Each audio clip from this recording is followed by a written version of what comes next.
Chapter 1. How to Tap the Power of Belief. Is there a force, a factor, a power, a science, call it what you will, a something which a few people understand and use to overcome their difficulties and achieve outstanding success? I firmly believe that there is. It is my purpose here to attempt to explain it, so that you may use it if you desire. I realize I have run across something that is workable, but I don't consider it as anything mystical except in the sense that it is unknown to the majority of people and is little understood by the average person.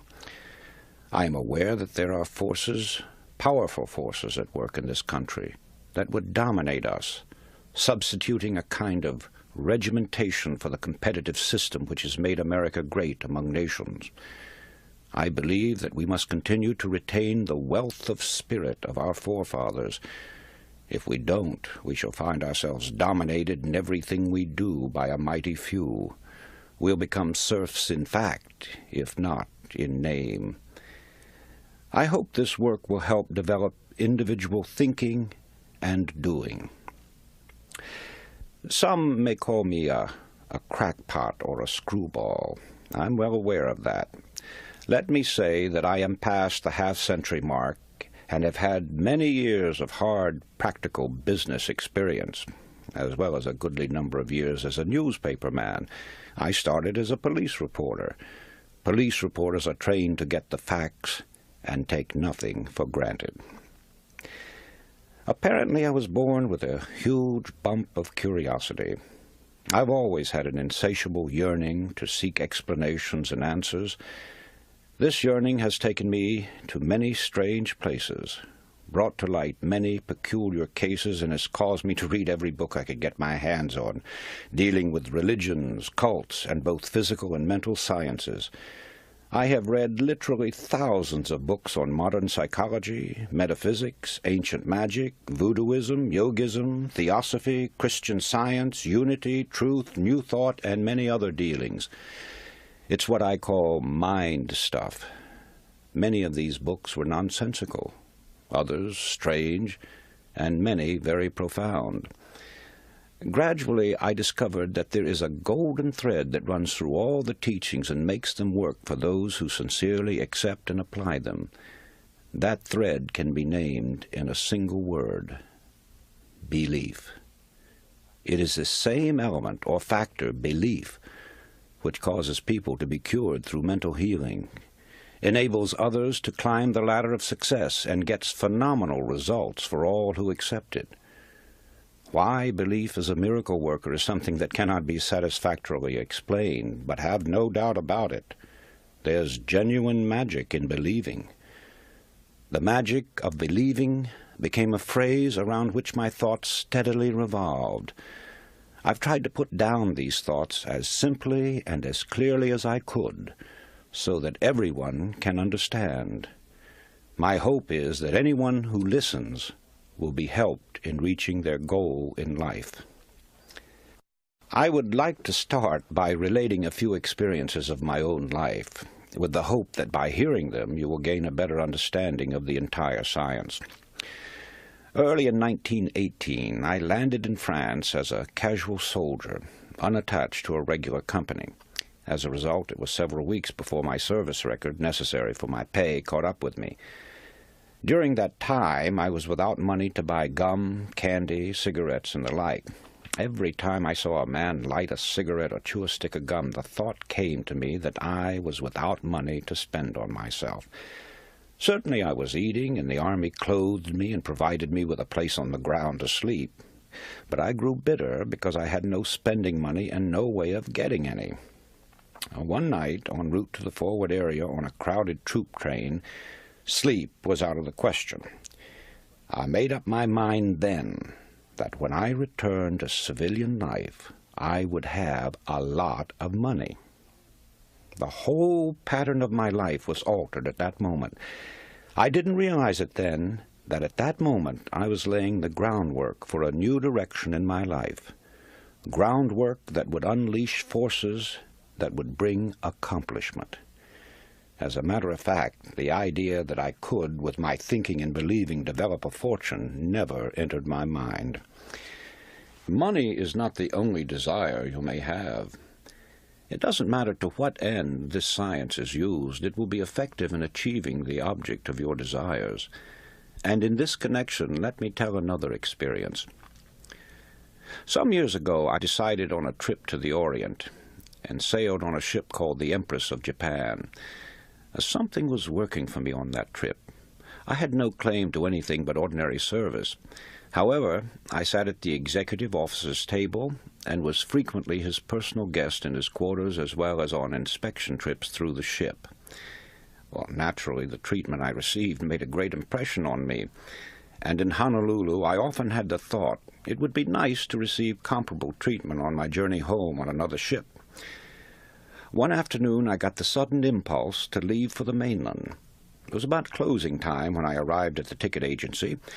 I was told that a ship was leaving the next day at noon, and I could get the only remaining cabin ticket. I bought it, and the next day, just a few minutes before noon, I started up the gangplank. In an offhand manner I said to myself, "They treated you as a king on the Empress of Japan. The least you can do here is sit at the captain's table." "Sure, you'll sit at the captain's table." The ship got under way, and as we steamed out of the harbor, word was received from the dining room steward for passengers to appear in the dining room for assignments to tables. About half the assignments had been made when I came before him. He asked me for my ticket, which I placed on the table. He glanced at it, and then to me, saying, "Oh, yes, table A, seat number 5. It was the captain's table, and I was seated directly across from him. Many things happened aboard that ship which pertain to this subject, the most prominent being a party supposed to be in honor of my birthday. Just an idea of the captain's, because my birthday was months off.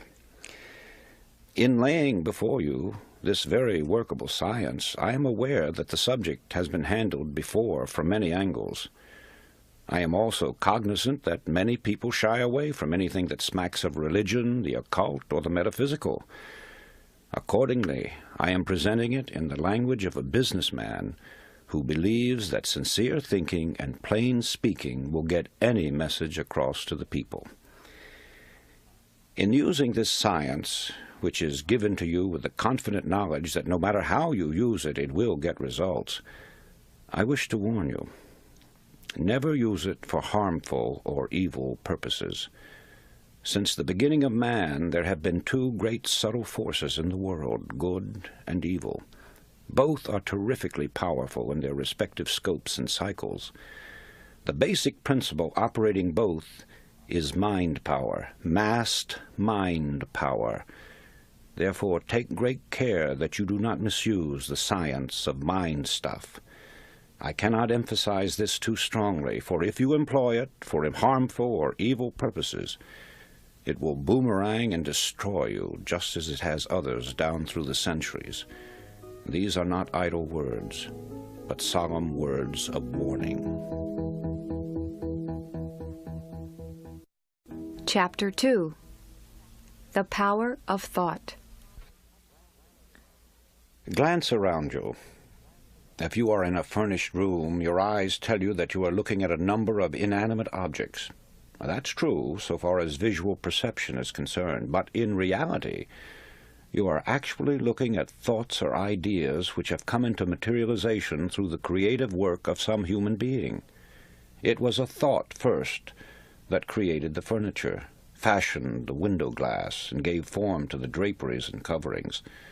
The automobile, the skyscraper, the great planes that sweep the stratosphere, the sewing machine, the tiny pen, 1,001 things, yes, millions of objects. Where did they come from originally? Only one source. From that strange force, thought.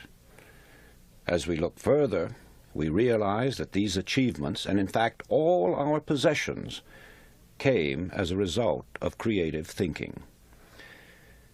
Thought is the original source of all wealth, all success, all material gain, all great discoveries, inventions, and of all achievements. With that in mind, it becomes easy to understand that a man's thoughts make or break him, and Shakespeare's words become more intelligible. There is nothing either good or bad, but thinking makes it so. Many people feel that success comes with hard work. However, I would like to point out that hard work alone will not bring success. The world is filled with people who have worked hard but have little to show for it. Something more than hard work is necessary. It is creative thinking and firm belief in your ability to execute your ideas. The successful people in history have succeeded through their thinking. Their hands were merely helpers to their brains. Another important point is that one essential to success is that your desire be an all-obsessing one, your thoughts and aims be coordinated, and your energy be concentrated and applied without let-up. It may be riches or fame or position or knowledge that you want, for each person has his own idea of what success means to him. But whatever you consider it to be, you can have it, provided you are willing to make the objective the burning desire of your life. A big order, you say? No, not at all.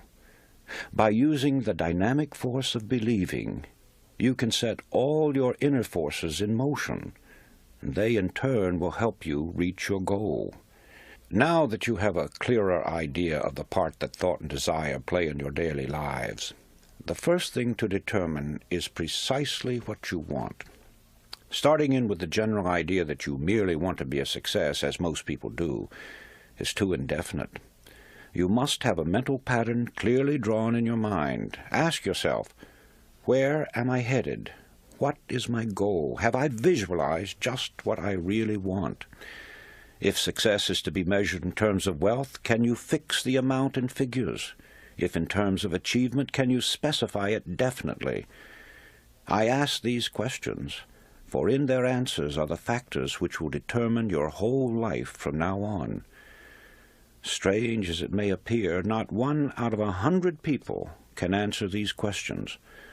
Most people have a general idea that they would like to be a success, but beyond that everything is vague.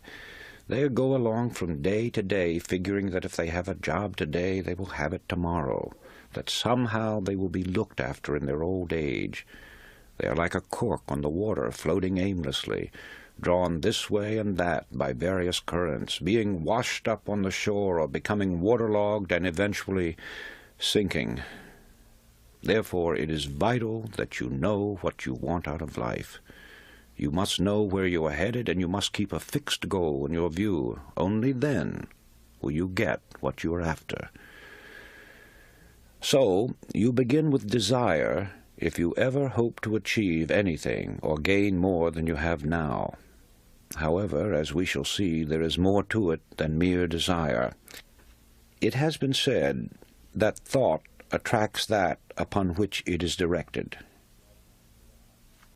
Thought attracts that upon which it is directed. It was Job who said, "For the thing which I greatly feared is come upon me."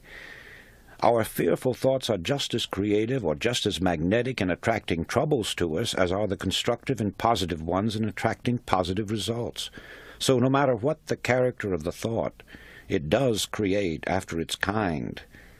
When this sinks into a man's consciousness, he gets some inkling of the awe-inspiring power which is his to use. I cling to the theory that while thoughts do create and exercise control far beyond any limits yet known to man, they create only according to their pitch, intensity, emotional quality, depth of feeling, or vibratory plane. In other words, comparable to the wavelength and wattage of a radio station, thoughts have a creative or controlling force in the exact ratio of their constancy, intensity, and power. Let me try to clarify that. While many explanations have been offered, no one knows whether thought is a form of electrical energy or something else yet to be defined. But I have been an experimenter in that branch of electricity known as high frequency, pioneered by the great genius Nikola Tesla. And whenever I think of thought and its radiations and vibrations, I instinctively link them up with electricity and its phenomena. In this manner they become more understandable to me. All persons living in high altitudes have felt and sometimes observed the electric spark resulting from walking across the room, then touching some metallic substance. That, of course, is a form of static electricity generated by friction. It gives you an idea of how one kind of electricity can be developed through the body. Sigmund Freud, the famous Austrian psychoanalyst, brought the world's attention to the hypothesis that there was a powerful force within us, an unilluminated part of the mind, separate from the conscious mind, constantly at work molding our thoughts, feelings, and actions. Others have called this division of our mental existence the soul. Some call it the superego, the inner power, the superconsciousness, the unconscious, the subconscious, and various other names. It isn't an organ or so-called physical matter, such as we know the brain to be. Nevertheless, it is there, and from the beginning of recorded time, man has known that it exists. The ancients often referred to it as the spirit. Paracelsus called it the will. Others have called it the mind, an adjunct to the brain. Some have referred to it as conscience, the creator of the still, small voice within. Still others called it intelligence, and have asserted that it is a part of the supreme intelligence to which we are all linked. No matter what we call it, I prefer the word subconscious. It is recognized as the essence of life, and the limits of its powers are unknown. It never sleeps. It comes to our support in times of great trouble. It warns us of impending danger. Often it aids us in what seems impossible. It guides us in many ways, and when properly employed, performs so-called miracles. Perhaps the most effective method of bringing the subconscious into practical action is through the process of making mental pictures, using the imagination, perfecting an image of the thing or situation as you would have it exist in physical form. This is usually referred to as visualization.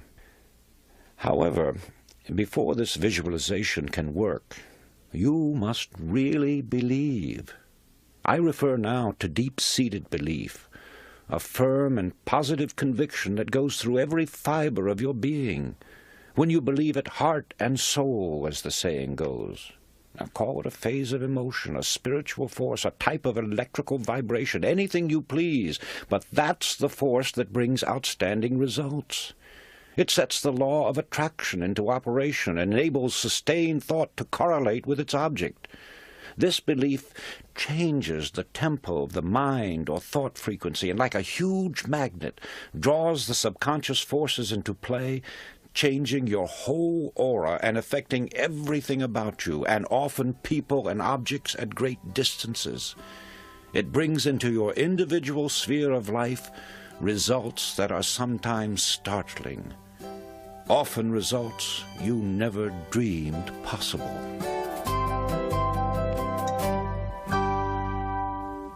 Chapter 3. What the Subconscious Is. Gustave Gellé, the distinguished French psychologist and author of From the Unconscious to the Conscious, once wrote, "There is no artist, man of science, or writer of any distinction, however little disposed to self-analysis, who is not aware by personal experience of the unequaled importance of the subconscious." He also said that the best results in life were obtained by a close harmony and cooperation between the conscious and subconscious mind.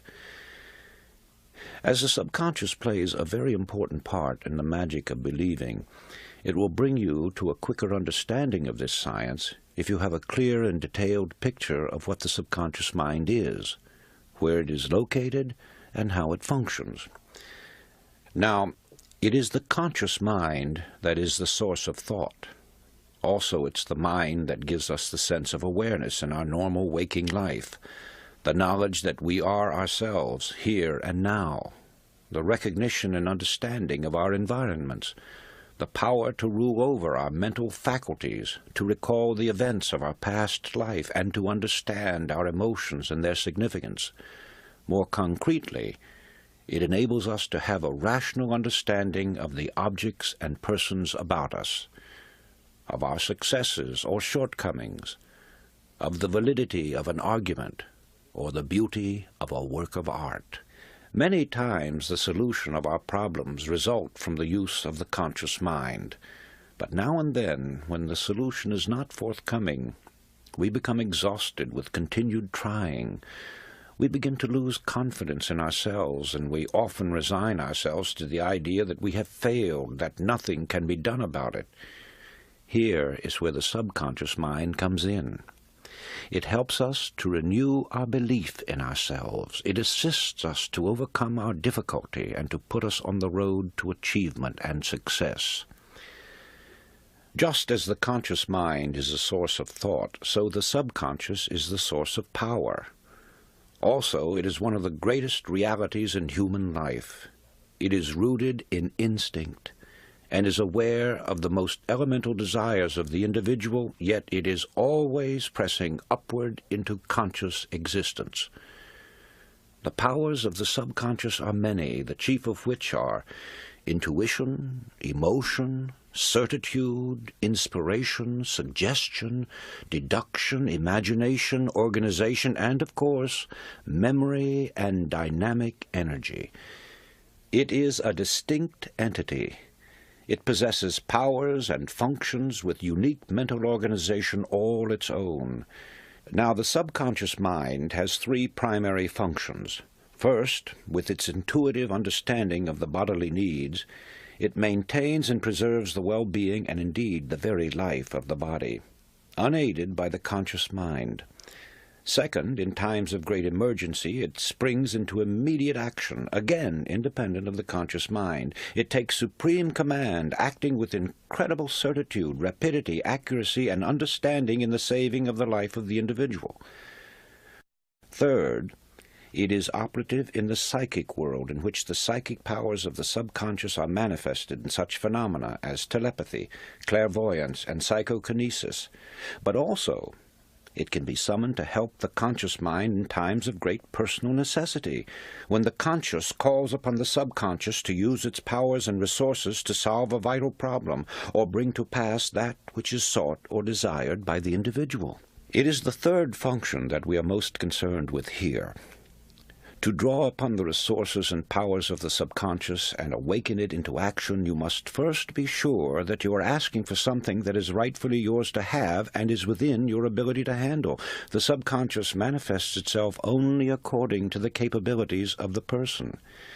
Then you must have patience and absolute faith. Theodore Simon Jouffroy, the French philosopher, said the subconscious mind will not take the trouble to work for those who do not believe in it. Next, in conveying your need to the subconscious, it must be in the spirit that the work has already been done. So while it is necessary for you to feel and think yourself successful, it is important for you to go one step further and actually see yourself as already successful, either in the performance of some selected task or as actually occupying the position to which you are aspiring. For the next and final step, you must wait patiently while the subconscious is assimilating the elements of your problem and then goes about its own way to work it out for you. In due course, with the flowing of ideas and plans of the subconscious into your waiting conscious mind, the solution of your problem will be revealed to you. The correct course of action will be indicated. You must follow those indications immediately and unquestioningly. There must be no hesitation on your part, no mental reservation, no deliberation. You must receive the message from the subconscious freely, and after understanding it, you must act on it at once. Only by doing that will you make your subconscious serve you and continue to respond whenever you call upon it. However, your problem may be one that cannot be solved in such a manner. Instead of receiving the solution in the form of a blueprint, as it were, you may instead feel some mysterious force urging you at intervals to do certain things that seem to have no special significance or logical connection. Nevertheless, you must continue to believe in the power and the wisdom of the subconscious and obediently perform the seemingly irrelevant things. One day you will find yourself in the position you sought through the aid of the subconscious, and doing the work you envisioned for yourself. Then, when you look back, you will see how the things you were called upon to do all formed a logical line of events, the last one of which was your final arriving, the reward of your sincerest hopes and desires, your own triumphant personal success.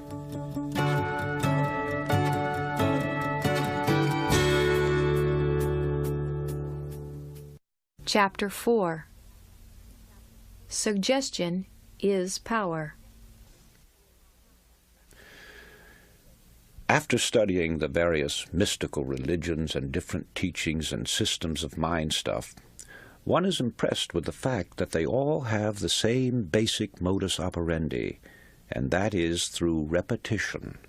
The repeating of certain mantras, words, formulas, or just plain mumbo-jumbo is common with witch doctors, voodoo high priests, hexers, and many other followers of strange cults. They use them to evoke the spirits or work black magic.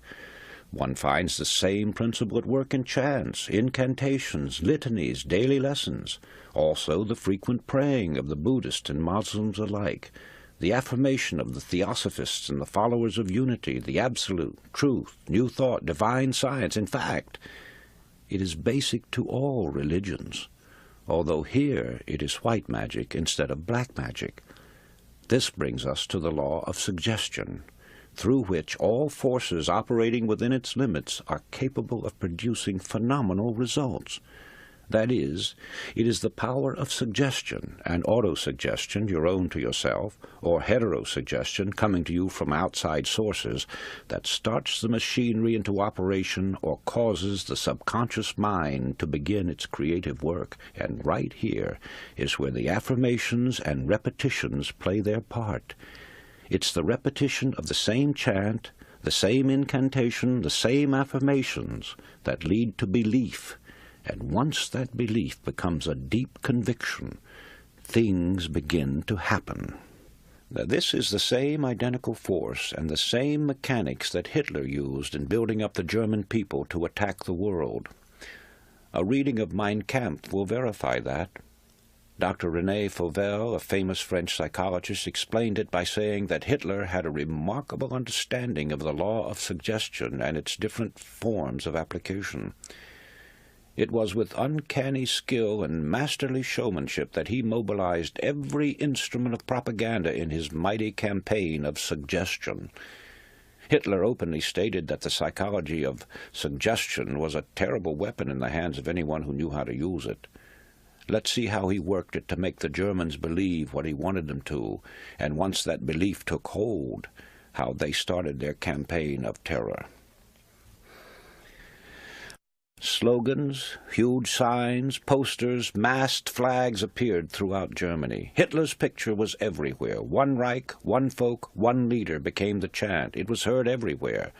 Today we own Germany, tomorrow the entire world. The marching song of the German youths came from thousands of throats daily. Such slogans as, "Germany has waited long enough," "Stand up, you are the aristocrats of the Third Reich," "Germany is behind Hitler to a man," and hundreds others, bombarded the people 24 hours a day. From billboards, sides of buildings, the radio and the press. Every time they moved, turned around, or spoke to one another, they got the idea that they were a superior race, and under the hypnotic influence of this belief, strengthened by repeated suggestion, they started out to prove it. Unfortunately for them, there were other nations who also had strong national beliefs that eventually became the means of bringing defeat to the Germans. Let's go into the field of sports, where everyone who has ever witnessed a football or baseball game has actually seen this power of suggestion at work. The late Newt Rockne, famous coach at Notre Dame, knew the value of suggestion and used it repeatedly. But he always suited his method of applying it to the temperament of the individual team. A story is told that on one Sunday afternoon Notre Dame was playing a particularly grueling game and at the end of the first half was trailing badly. The players were in their dressing room, nervously awaiting the arrival of Rockne. Finally the door opened and Rockne's head came in slowly. His eyes swept inquiringly over the squad. "Oh, excuse me. I made a mistake. I thought these were the quarters of the Notre Dame team." The door closed and Rockne was gone. Puzzled and then stung with fury, the team went out for the second half and won the game. In the Depression years, and there may be years like them in the future, we saw this same suggestive force working overtime. Day after day we heard the expression, "Times are hard, business is poor, the banks are failing, prosperity hasn't a chance," and wild stories about business failures on every hand until they became the national chant. Millions believed that prosperous days would never return. Hundreds, yes, thousands of strong-willed men went down under the constant hammering, the continuous tap-tapping of the same fear-vibratory thoughts. Money, always sensitive, runs to cover when fear suggestions begin to circulate, and business failures and unemployment follow quickly. We heard thousands of stories of bank failures, huge concerns going to the wall, and people believed them readily and acted accordingly. There will never be another business depression if people generally realize that it is with their own fear thoughts that they literally create hard times. They think hard times, and hard times follow. Dr. Walter Dill Scott, eminent psychologist and longtime president of Northwestern University, told the whole story when he said, "Success or failure in business is caused more by mental attitude rather than by mental capacities." Let's consider charms, talismans, amulets, good luck pieces, four-leaf clovers, old horseshoes, a rabbit's foot, and countless other trinkets which thousands of people believe in. By themselves they are inanimate, harmless objects without power. But people breathe life into them by thinking they do have power, even though the power isn't in them per se. The power comes only with the believing, which alone makes them effective. Two outstanding illustrations of this are found in the stories of Alexander the Great and Napoleon. In Alexander's day, an oracle proclaimed that whoever unloosened the Gordian knot would become ruler of all Asia. Alexander, you may remember, with one stroke of his sword, cut the knot and rose to tremendous heights and power. Napoleon was given a star sapphire when he was a child, with the prophecy that it would bring him luck and someday make him Emperor of France. Could it have been anything but the supreme belief in the prophecy that carried these two great men to a place in the Hall of Fame?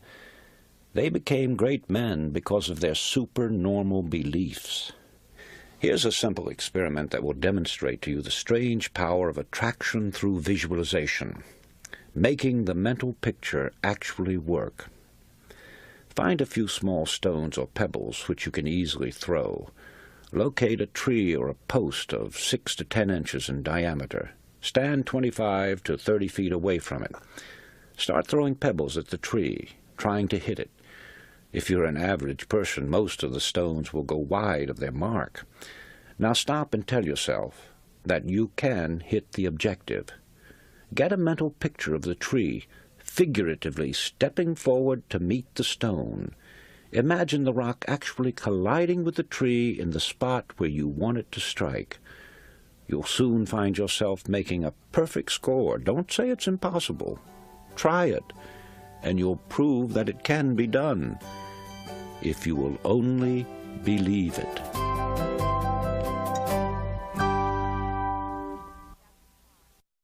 Chapter 5. The Art of Mental Pictures. To become the person that you would like to be, you create a mental picture of your newly conceived self, and if you continue to hold it, the day will come when you are in reality that person. Shakespeare said, Assume the virtue if you have it not. Now let's take this great truth and follow some of its implications. In assuming the virtue, you are assuming via your imagination.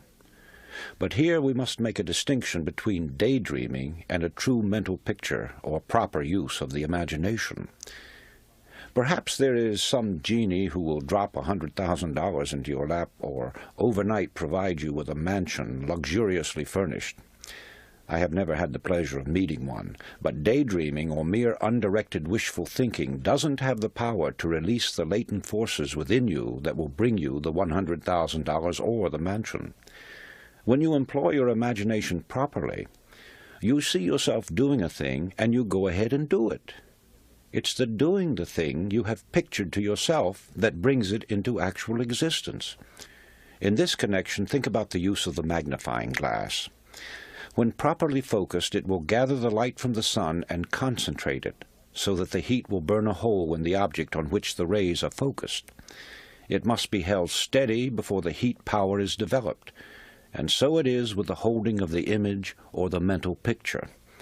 However, it is very difficult for the average person to concentrate for any length of time, to say nothing of holding on to a mental picture for any great period.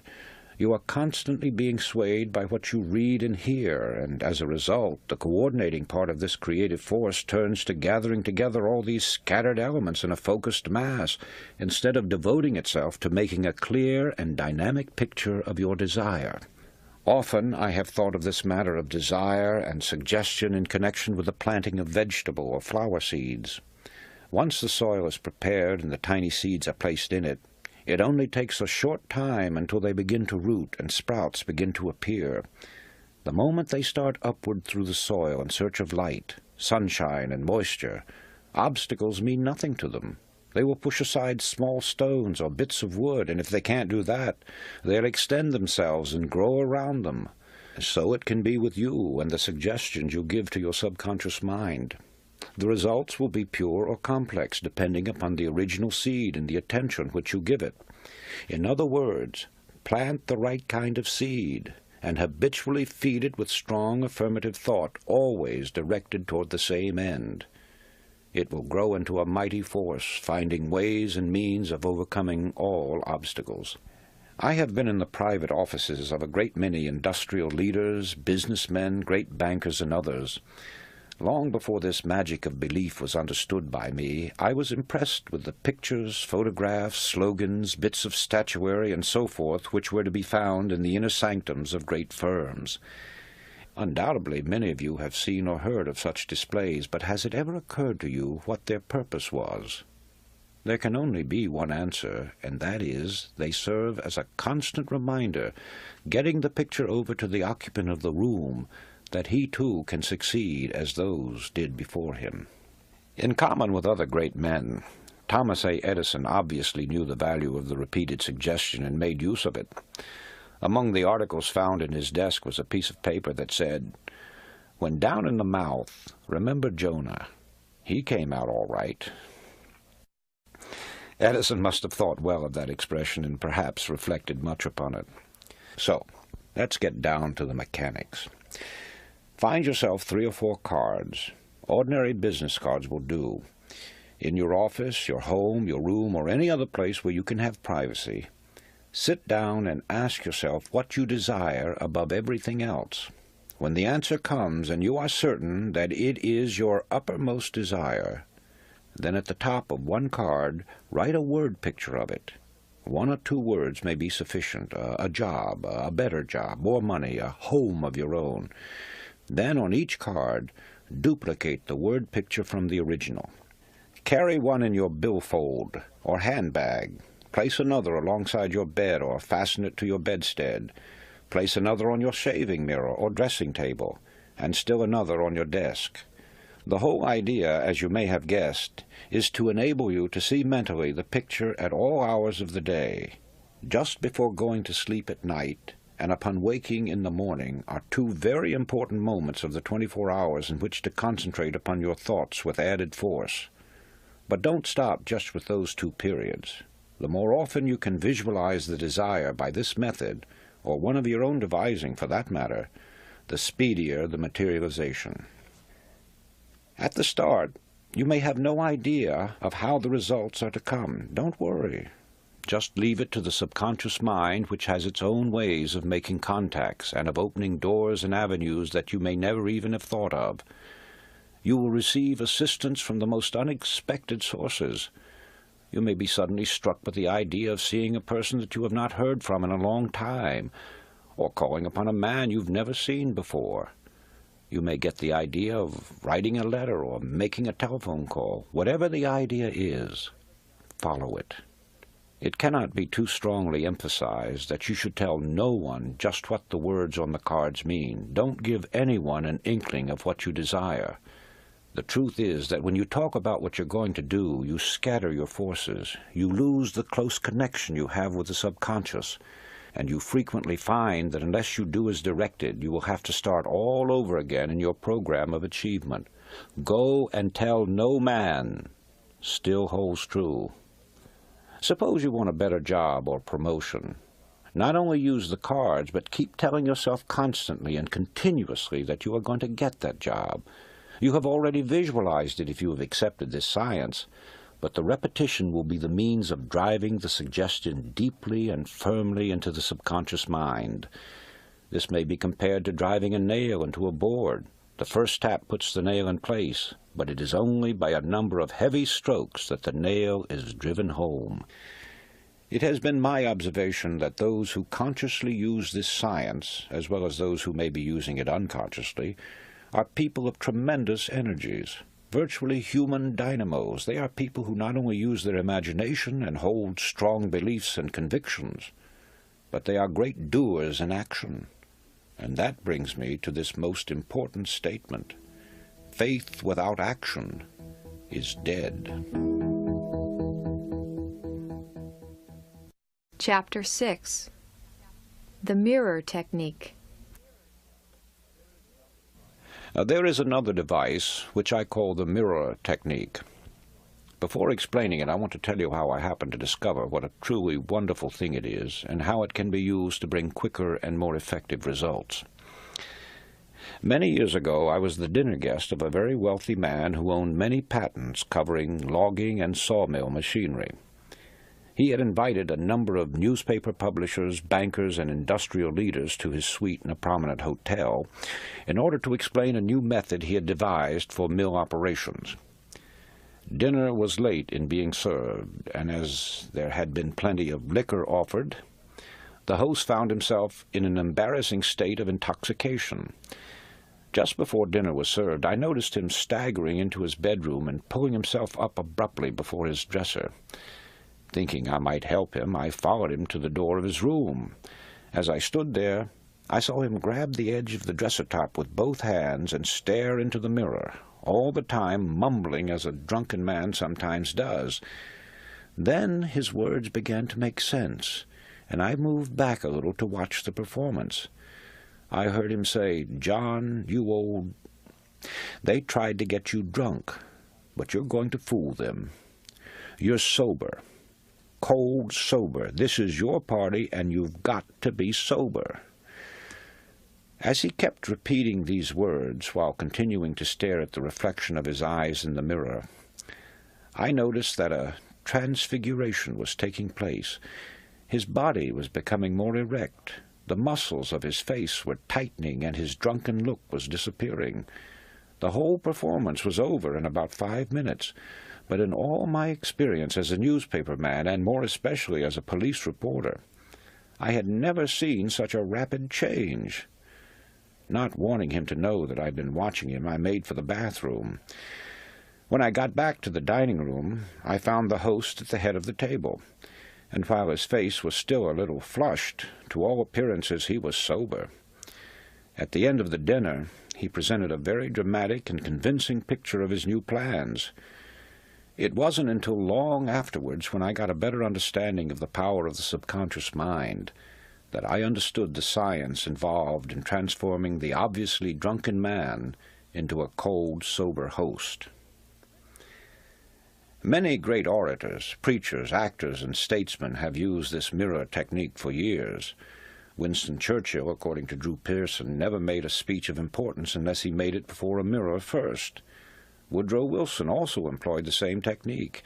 It's what I call a supercharging method of stepping up the subconscious forces. This mirror technique gives a clue to the power and magnetism of Billy Sunday, the great evangelist. According to Eric Sevareid in his book Not So Wild a Dream, Billy Sunday would bound about his hotel room, now peering intently out the window with one foot on the sill, now grasping the dressing table firmly in both hands, while lecturing his reflection in the mirror. Now to outline the technique. Stand in front of a mirror. It need not be a full-length mirror, but it should be big enough so that you may at least see your body from the waist up. And those of you who have been in the Army know what it means to come to attention. Stand fully erect, bring your heels together, pull in your stomach, keep your chest out and your head up. Now breathe 3 or 4 times until you feel a sense of power, strength, and determination. Next, look into the very depths of your eyes. Tell yourself that you're going to get what you want. Name it out loud so that you can see your lips move and you can hear the words. Make a ritual of it. Practice doing it at least twice a day, mornings and evenings, and you'll be surprised at the results. Within a few days you'll have developed a sense of confidence that you never realized that you could build within yourself. This power will give you that penetrating gaze that causes others to think you are looking into their very souls. Sooner or later there will come an intensity that will reveal the intensity of your thought. Emerson wrote that every man carries in his eyes the exact indication of his rank. Remember that your own gradation or position in life is marked by what you carry in your eyes. So develop eyes that say confidence. The mirror will help you. A word of warning here. I take it for granted that none of you assume that the techniques I'm showing you here is an open sesame to riches and fame overnight. Certainly it wouldn't be wise to rush into undertakings far beyond your capabilities or your development. But by using this science you could learn the various steps which will take you to the top. But you must have a plan of action before any program is undertaken. You've got to know what you want and be specific about it. As long as you hold on to the mental picture of your idea and begin to develop it with action, nothing can stop you from succeeding. For the subconscious mind never fails to obey any order given to it clearly and emphatically.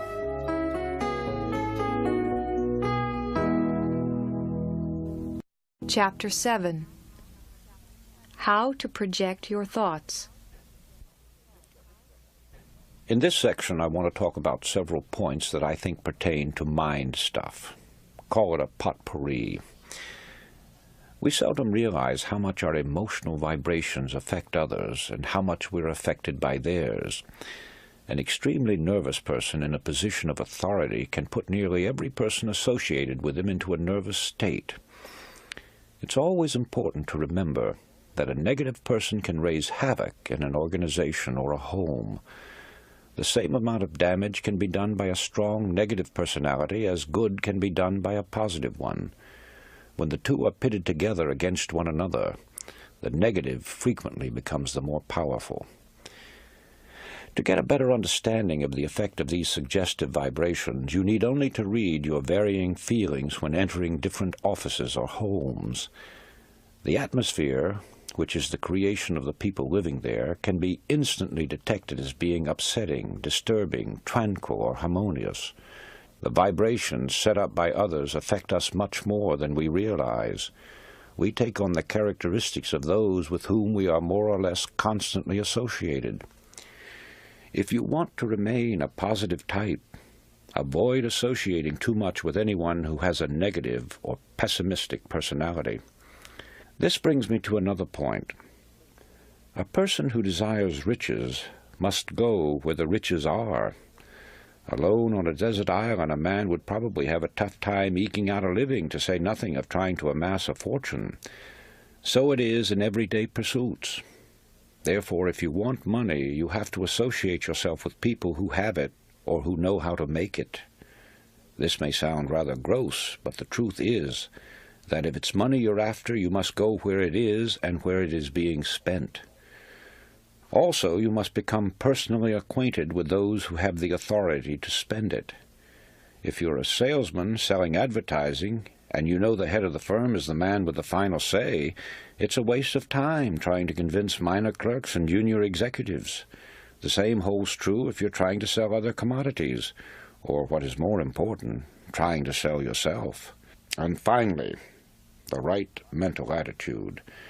Being properly attired, keeping your eyes straight ahead and fixed on your goal, throwing around you the proper aura, which is done by an act of your imagination or an extension of your personal magnetism, will work wonders. Theos Bernard, in his Penthouse of the Gods, learned this when he was cornered and stoned by a crowd of natives in Tibet. In his book, he says his first reaction was to fight, but the thought was immediately dismissed when he recalled that he had been taught to assume and maintain his aura. Thus he straightened his shoulders, lifted high his head, directed his eyes straight ahead, and moved forward with a firm and rapid stride. Not only did the crowd give way, but others came forward and made a path for him. When man fully comprehends the great power of his mind and earnestly puts it to work, he will have dominion over this earth and everything on it. You yourself have this inner spark, but it must be fanned until the fire is of white-hot intensity, and it must be constantly stoked, which you do by adding fuel. Ideas, ideas, more ideas, and action.